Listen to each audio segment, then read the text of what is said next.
sejahtera untuk kita semua. Nama saya Nikita Marcella Rembang dari kelas 2017A. Di sini saya melakukan video ini untuk memenuhi salah satu tugas perkuliahan yang diberikan oleh Dr. Muhammad Akil Musi, SPD, MPD pada mata kuliah metodologi penelitian.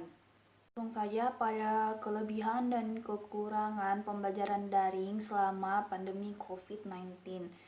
Kelebihannya itu yang pertama lebih hemat karena tidak perlu datang ke kampus sehingga kita hemat biaya ongkos bensin dan juga uang makan.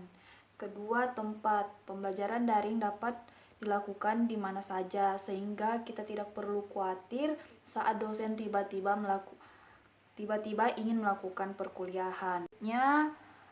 Kekurangannya yang pertama, kuota cepat habis karena pembelajaran daring melalui aplikasi Zoom membutuhkan kuota yang cukup banyak sehingga seringkali kita mengisi kuota secara terus-menerus ketika kuota kita habis. Kedua itu jaringan internet.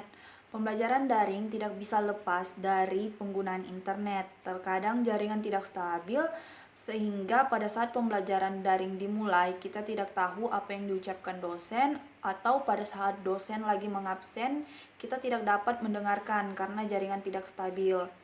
Terus yang ketiga itu yang terakhir, baterai cepat lowbat. Ketika pembelajaran daring berlangsung dan cukup lama, otomatis handphone yang kita gunakan akan cepat lowbat sehingga kita terganggu akan hal itu dan kita tidak dapat fokus dalam pembelajaran. Harapan saya, semoga pandemi COVID-19 ini cepat berakhir sehingga kita dapat melakukan aktivitas seperti biasa dan melakukan perkuliahan secara tatap muka.